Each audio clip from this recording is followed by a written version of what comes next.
combien estime-tu le déblayage au niveau du mètre cube? Les entreprises sous-traitantes t'ont déjà donné une... Là maintenant, on sait aller vider 3000 m3 là où on peut aller vider. Oui. Donc on va bouger 3000 m3. C'est pour ça qu'on fait un marché. C'est l'idée maintenant. C'est d'aller remplir le remblai et la butte qu'on peut faire. Donc on va faire les 3000 m3. Et puis on verra où on en est dans le talus. On verra ce qu'on a bougé, ce qu'on a sorti.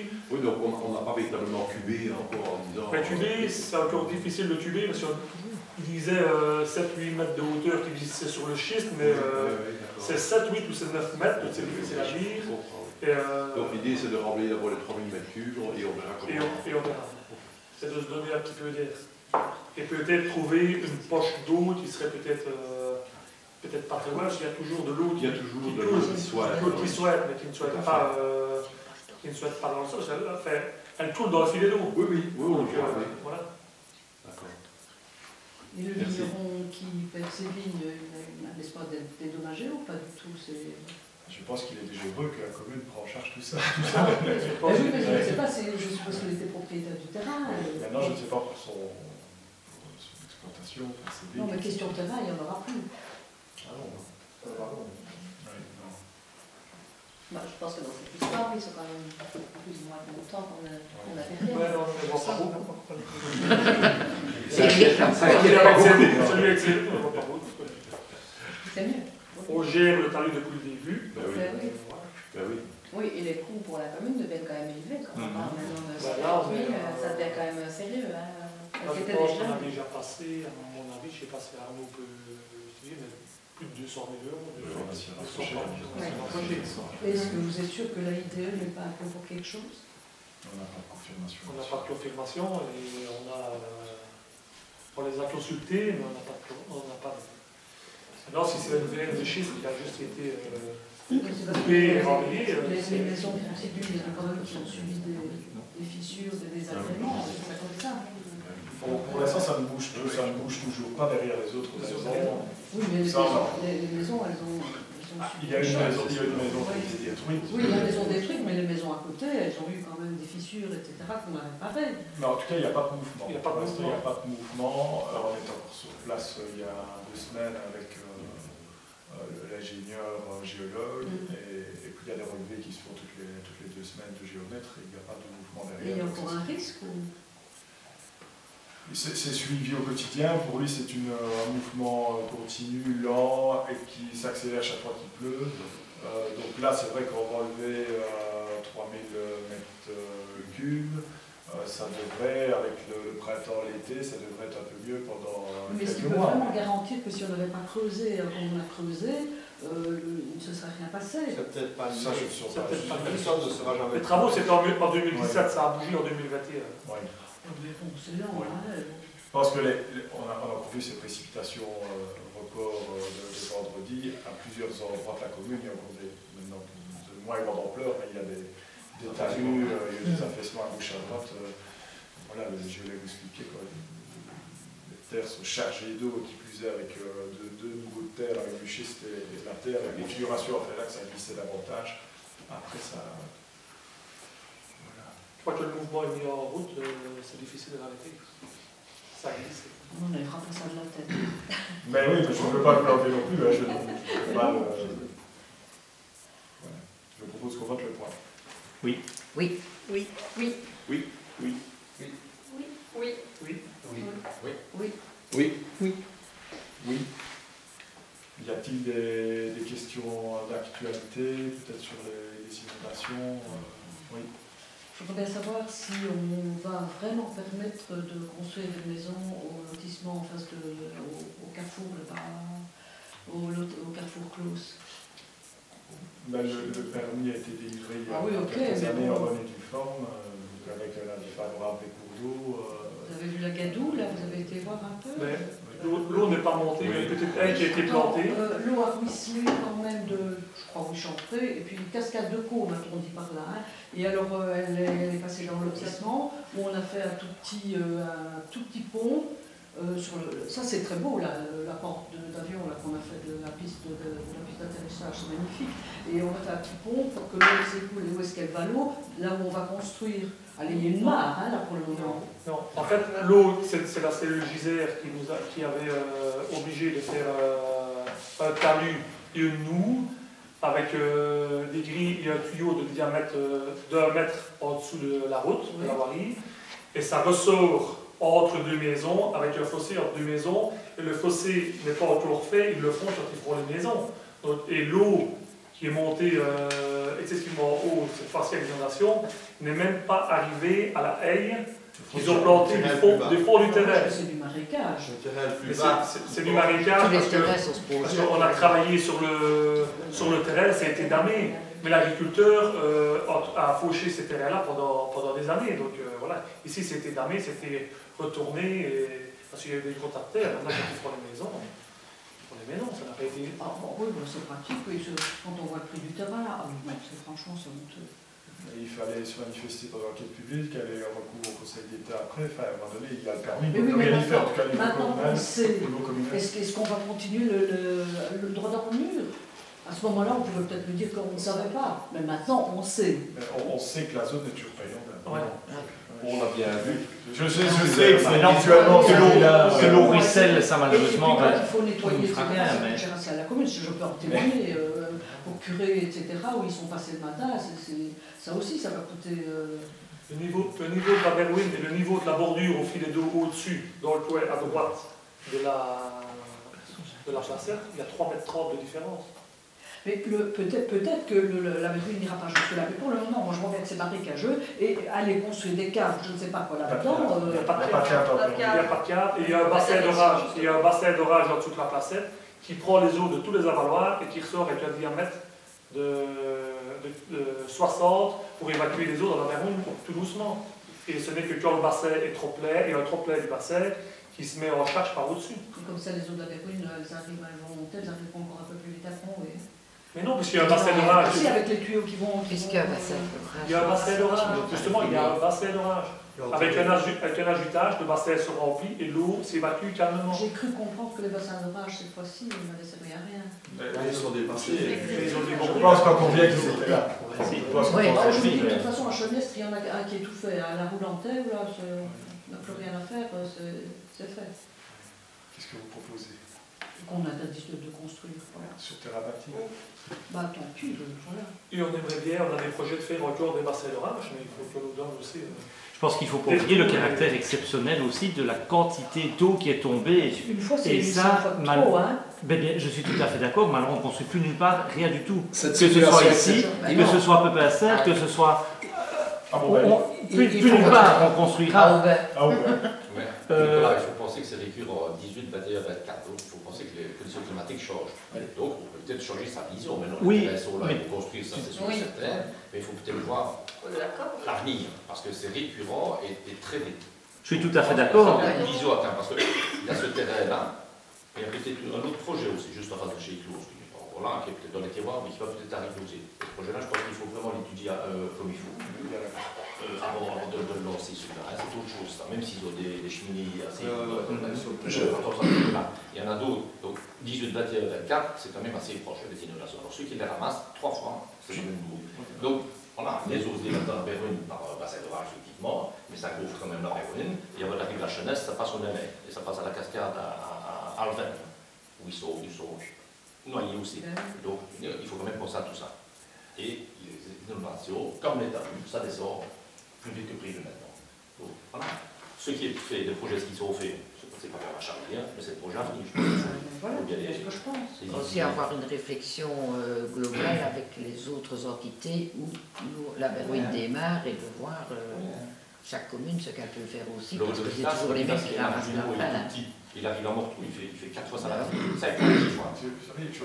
prends l'exemple de la rue d'Avipon, c'est catastrophe, c'est catastrophique ce qui passe à la rue d'Avipon. Mais entre la rue d'Avipon et Val-Dieu, à ma connaissance, il n'y a aucun permis de bâtir qui a été délivré les 10 dernières années. Donc voilà, pourtant ce qui arrive est supérieur. Donc est-ce qu'on peut considérer que c'est de la faute du bâti là-bas? Pas spécialement, j'ai envie de dire. Après, c'est sûr que c'est un tout, il faut faire attention, on laisse construire, en fait, il faut faire très attention, et je crois qu'on est d'accord là-dessus, mais je pense que simplement dire on doit refuser toute construction en zone à bâtir, ça ne me paraît pas très juste pour celui qui est propriétaire de terrain et qui a quand même... Les zones à bâtir à cet endroit-là, et puis c'est tout. Les zones à bâtir, elles sont défendues par le plan de secteur, donc c'est vrai qu'un propriétaire qui a une zone, qui a un terrain à bâtir, mais hors zone inondable, on comprend bien qu'il ne puisse quand même bâtir dessus. Si c'était, enfin, je ne sais pas si c'était votre terrain ou le terrain de vos enfants, je dirais. Je voudrais bien voir maintenant les plans en zone inondable, quoi, ça n'est jamais Si, c'est sujet à révision. Si, c'est sujet à révision, mais c'est vrai que ça peut évoluer. Il y en a qui n'étaient pas avant, qui le sont maintenant. C'est normal de faire preuve de. Parce qu'il me semble que les côtés de Pepinster, etc., il y a quand même à Chaudfontaine, il y a des enfants, on ne peut pas reconstruire. Hein. Mais c'était vraiment long. Encore de maison. Alors ici, quand on regarde, parce que c'est vraiment une question que je me suis posée, comme vous tous, qu'est-ce qui s'est passé à ce terrain-là vendredi? Un samedi matin, j'ai été voir, c'est vrai que la rue descend, jusqu'en bas, la petite placette. Le dernier terrain, c'est celui qui est le plus bas, mais il est encore dans la pente, hein, il n'est pas, en fond. Il penche comme ça, en oblique. Et le coin qui termine ici au plus bas, il y a une petite haie qui longe pour déterminer quelle est la zone à vendre et quelle est la zone à prévu. Et on voit toute l'herbe qui est couchée par où il est passé, elle ne lèche pas encore le coin là-bas, elle est encore beaucoup plus bas. Moi, je ne j'ai dis pas qu'elle est 5 mètres j'ai plus pas bas. rêvé. Comment? J'ai entendu une mare. Oui, c'est pas l'eau qui est montée jusque-là, c'est l'eau qui stagnait le il y a de l'eau. Mais oui, mais déjà l'expliquer. J'en ai dans ma pelouse, j'avais dessus à moi. Des gars, qu'elles viennent d'en haut, qu'elles viennent d'en bas. J'habite rue Brassage à Bernaud, j'ai pas eu d'eau et pourtant quand je vais dans ma pelouse, je m'enfonce de 20 cm. Les terrains sont gorgés partout. Ils sont 30 km², donc c'est 13 cm. Il y a quelqu'un par ici qui a eu de l'eau quelque part dans ce... Ça ne saurait pas rentrer dans un jardin. Oui. Bah oui. Il y a des terrains à vendre encore au Carrefour Close en allant vers Dahlem, 50 mètres plus bas. Il y a des terrains à vendre à droite. J'avais regardé la publicité immobilière de ces terrains-là. Il est marqué que ce sont des terrains qui disposent déjà du permis de bâtir pour 3 maisons. Dans une colline qui me paraît très semblable à celle qui est l'objet de tous les soucis, la rue Joseph de Thiers. C'est un talus, il faudra absolument creuser dans le talus pour pouvoir faire une maison là-bas. Et le permis a été accordé. Et ce terrain est à vendre.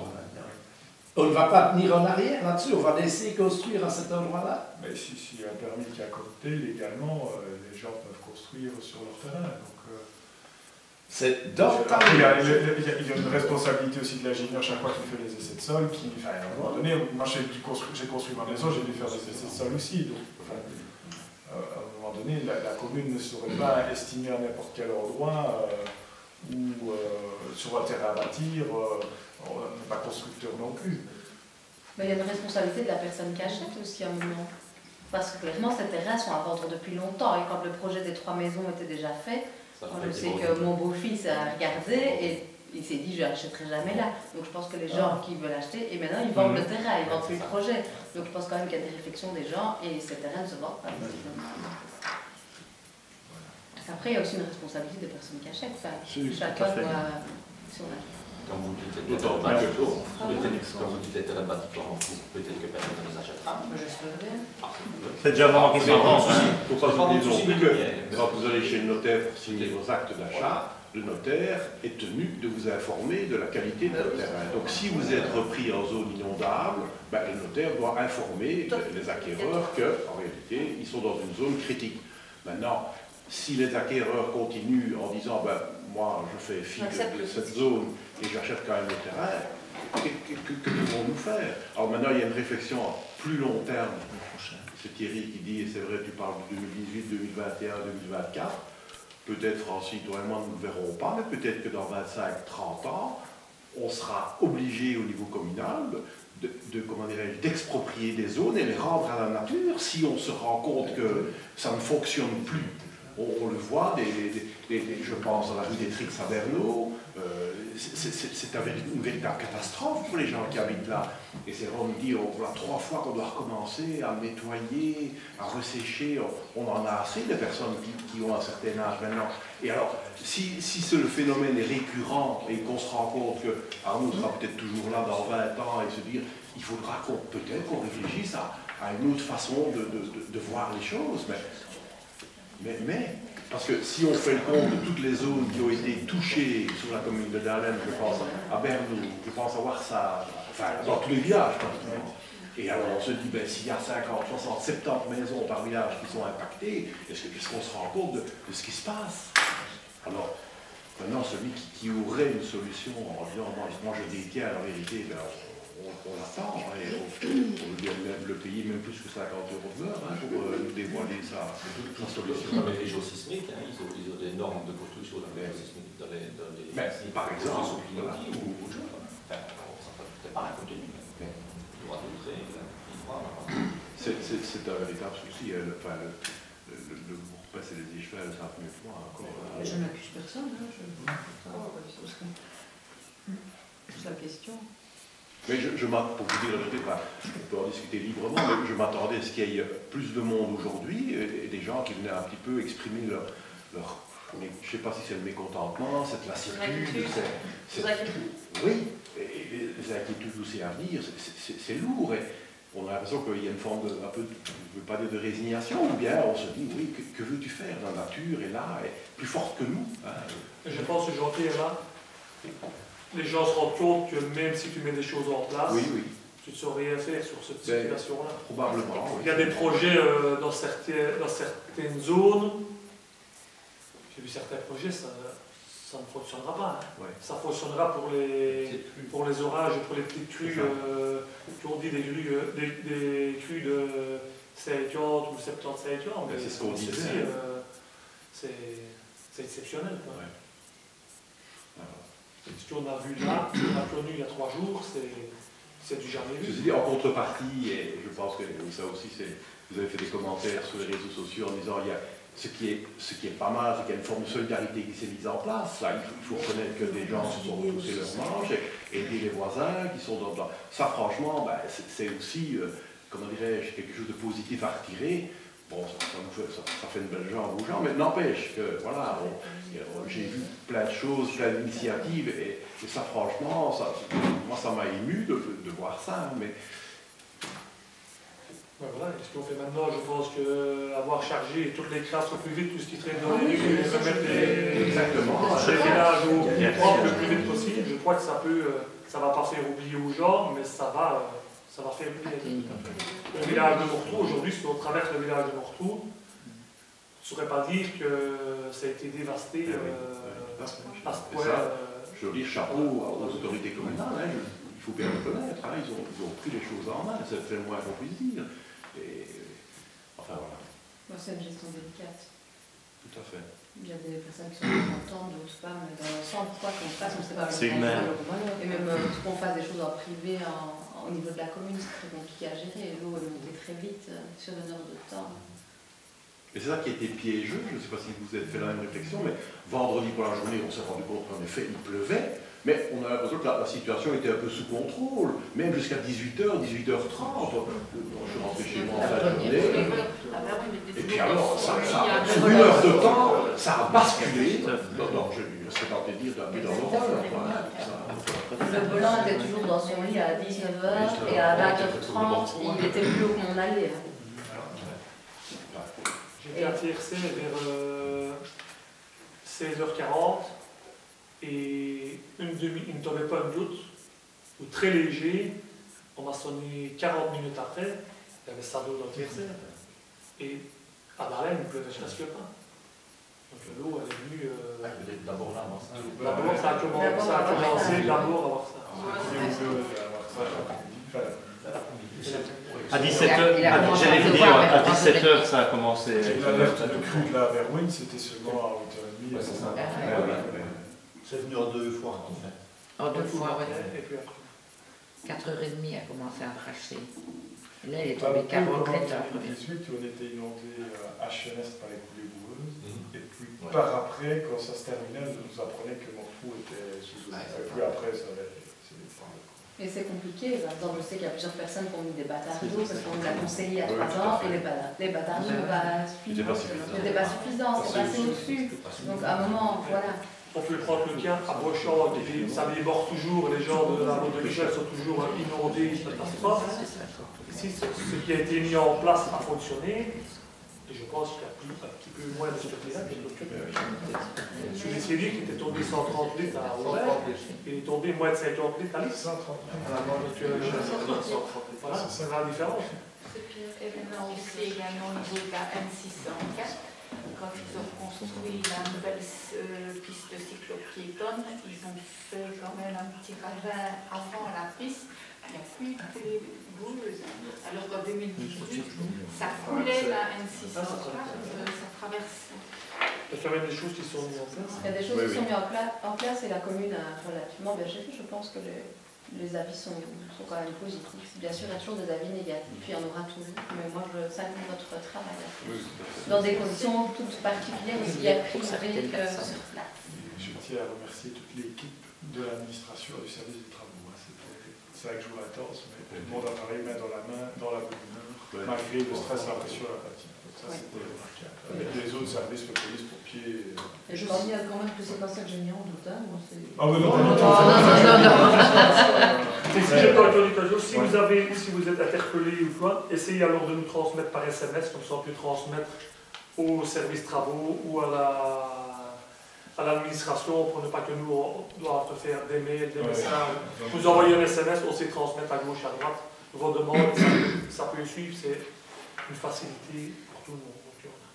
Et un grand merci aussi aux bénévoles qui sont venus à notre beaucoup de jeunes, très bien. Voilà, maintenant on est en train de faire le point sur les infrastructures, au niveau voirie, etc. J'ai pas mal de travaux de réparation qui auront eu lieu. Dégager les routes, refaire les accotements, dégager les déchets, au niveau du SPO et de la province, sur des entreprises pour travailler dans les cours d'eau. Et puis un état des lieux des ponts. Des ponts, ça c'est un peu plus tracassant. Donc un état des lieux va être fait. Il y a un pont de Chenestre aussi, où un premier rendez-vous a déjà eu lieu hier, pour essayer de trouver une solution le plus rapidement possible, même si ça prendra quand même. Et la déviation officielle. C'est par où est-ce que c'est Chemin des Clés, c'est attendu. Oui, mais quand on descend de Saint-André. Ben, si on veut aller autre part qu'à Chenestre, on ne doit pas descendre Saint-André. Il faut descendre jusqu'au Carrefour Close et puis aller par Val de la Benne. Attends, je ne comprends pas trop. Si on vient de marquer, c'est qu'on veut aller à Chenestre, on va passer le pont, c'est bon, mais pas que Saint-André. Oui. Mais si on veut aller sur Dahlem ou autre, il faut descendre encore autre. Ah oui, jusque Morteau, et puis prendre Val de la Berrouine jusque Dahlem. Et quand nous on sort le plus truc de. Je n'ai pas encore trouvé le chemin le plus rapide. C'est chouette la déviation. Pour aller sur l'autoroute la plupart du temps, ou même pour aller à Visé par exemple. Parce que... Chemin des Crêtes. La déviation des chemins des Crêtes. Le chemin des Crêtes, c'est jusqu'à l'église. Vous pouvez le village. Vous parlez passer par la rivière. C'est circulation locale. Quoi, à Leusière? Oui, c'est un creux, c'est normalement c'est le locale. Ah, ok. Et dimanche, avec l'événement qui est à Saint-André, justement, le parcours va se faire de quel point? Parce que normalement, c'était justement cette rue-là qui descendait, on puisse faire avant. Ce sera plus compliqué dimanche. Oui. Donc, il y a une discussion avec les organisateurs qui souhaitent maintenir l'événement. On a accepté qu'ils maintiennent l'événement. Maintenant, en effet, pour la mobilité, c'est plus compliqué. Donc, l'accès par Lewis et l'accès unique sera excepté, donc riverain, interdit excepté riverain, donc ce sera uniquement pour les riverains de la rue de Chenestre et Lewis, avec une interdiction de stationner des deux côtés. On a demandé au comité de mettre un steward à l'entrée du chemin de Lewis, et il y aura des contrôles de police durant la journée aussi. En allant doucement, il y a moyen de il y a moyen de se croiser. À pied, je peux dire qu'à pied, il y a moyen de passer le pont. Hein. Non, le Chenestre, on ne peut pas. C'est interdit. Pour le balade, pas pour les voitures. Non, à Lewis, j'ai été à pied tantôt, c'est pas possible de se croiser. Moi, j'y suis allé plusieurs fois, on sait se croiser. Maintenant, c'est vrai que c'est pas un croisement tous les jours, c'est compliqué. C'est pour ça que la déviation principale est chemin des Crêtes. Là, c'est vrai que c'est un dimanche, c'est un événement d'une journée et les bénéfices seront versés. Je ne sais pas encore de quelle manière, ça appartient au comité, mais de communiquer là-dessus, seront versés aux sinistrés. Donc, ça peut aussi amener un peu de baume au cœur dans le village de Saint-André qui a été touché dans le bas du village. Donc, pas, justement, faisant une signalisation dans Cluny, du terrain de foot de Cluny, disant que le fond est bloqué à Genève. Mortier. Pour les gens qui descendent de Mortier, du terrain de foot de Cluny. De Mortier, pardon. Il y a une signalisation qui est disponible. Il y a une signalisation qui est parce que l'événement était Sassaro, la route qui va pour Mortier est fermée aussi. Donc là, on peut la prendre que dans un sens. C'est vrai que ce sera. On a quand même eu un peu qui nous balade. Oui, c'est ceux qui essaient d'éviter les péages sur les autoroutes, sans doute, je suppose. C'est pas ceux-là. C'est ceux qui viennent sur la route qui sont bloqués par Jules-les-Monts. Ah oui, c'est un arrangé avec Jules-les-Monts. Oui, ça aussi. C'est pour combien de temps, Michel, là, Jules-les-Monts, qui s'est bloqué? J'espère que ce sera fini pour septembre, octobre. Oh putain, carrément. Là, tu me fais peur. Normalement, les poids lourds ne devraient pas arriver là, parce que les poids lourds doivent déjà tourner au carrefour à Morteron. Donc, la plaque était mieux que la route, donc le poids lourd qui passe déjà à côté de la plaque une première fois, passe encore une deuxième fois quand il est à Saint-André. Il est vraiment en tour, donc il y a des camions qui sont descendus chez Genève. Le pont était fermé, mais ils ont fait demi-tour.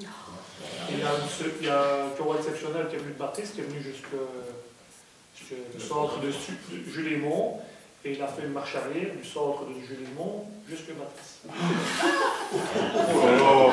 ne savais pas tourner, il a fait une marche arrière jusqu'au. Il a usé du carburant. C'était pas un chauffeur d'autoroute. Il a dû transpirer. Il a dû transpirer. D'autres infos, on a rallumé l'éclairage public hier soir. C'était juste temporaire pour cette nuit. On peut le laisser. Donc on doit maintenant décider si on le recoupe. Alors maintenant, c'est pas l'heure du jour, mais on va un peu laisser un peu se tasser. C'est vrai qu'en cas de crue, ça aurait pu être embêtant si on n'avait pas l'éclairage partout. Donc l'éclairage s'était coupé à chaque fois. C'était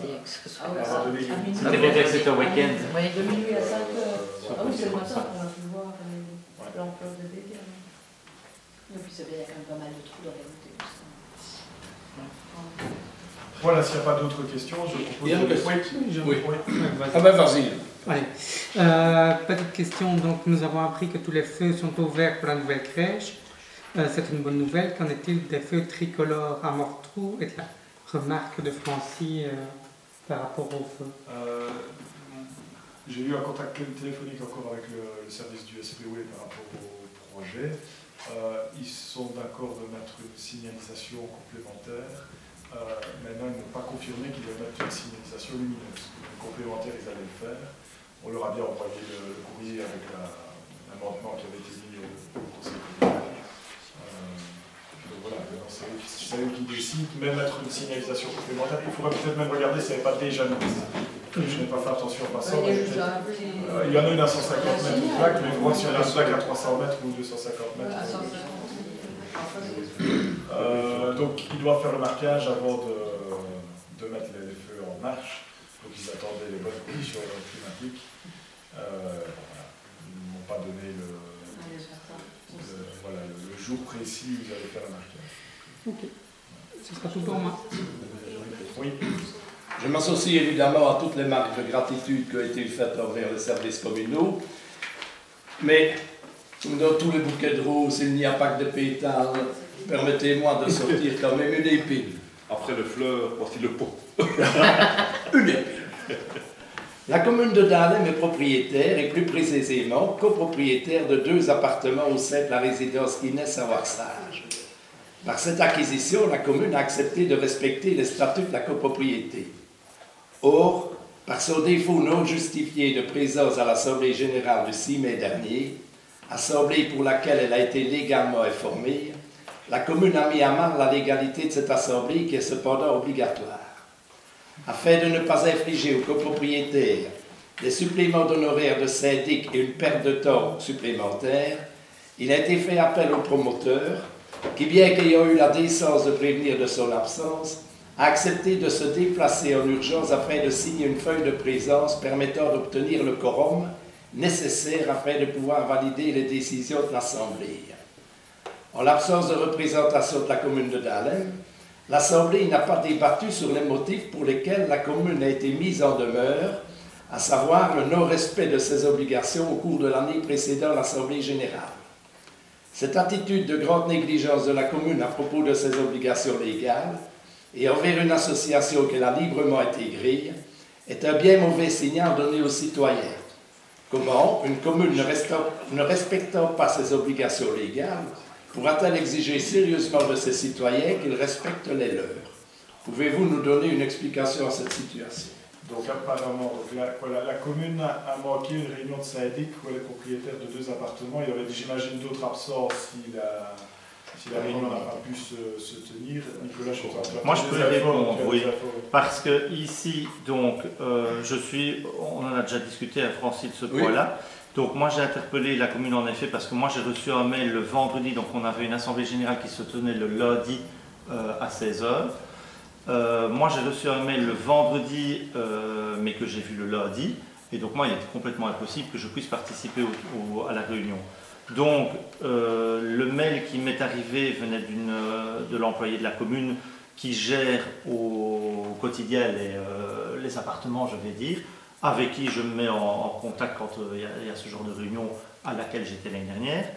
Et donc du coup, ici on a eu une réponse du syndic en leur disant clairement que la convocation ne m'avait pas été envoyée, puisque en principe elle est censée m'être envoyée à moi. Alors il faut savoir aussi que le syndic, pour le dire clairement, envoie certains documents à moi directement, ne met pas la commune en copie, et vice-versa. Visiblement, pour cette invitation, je n'avais pas eu. Par contre, donc du coup, le nécessaire a été fait, il y a un document à compléter pour rechanger à nouveau les signataires, mais je t'avoue que moi je ne comprends pas réellement non plus comment le syndic finalement le gère. Hein, parce que c'est une fois la préposée de la commune, une fois moi, je reçois tout d'un coup tous des mails, je n'en reçois plus du tout. Donc ça c'est la première chose. Par contre, ce qui m'interpelle, c'est que la commune n'a jamais que 2 appartements sur l'ensemble. Donc, à partir du moment où tu organises une assemblée générale, tu t'assures déjà normalement avoir le quorum. Personnellement, quand moi j'organise une assemblée générale, je m'assure d'avoir un quorum ou les signatures pour les votes, etc. Et donc, dans l'explication que tu viens de donner ici, finalement, il ne manquait que qu'un représentant pour 2 appartements sur l'entité des autres appartements. Non, disons que je ne comprends pas trop non plus à quoi on joue. Pour première chose, je ne fais pas ici une attaque personnelle contre qui que ce soit. Non, mais on peut s'adresser à une administration, une association, sans viser une personne. Je ne vise personne, je vise une organisation, c'est tout. Deuxièmement, on a questionné le syndicat à ce sujet-là. Le syndicat dit qu'il ne lui appartenait pas, lui, de vérifier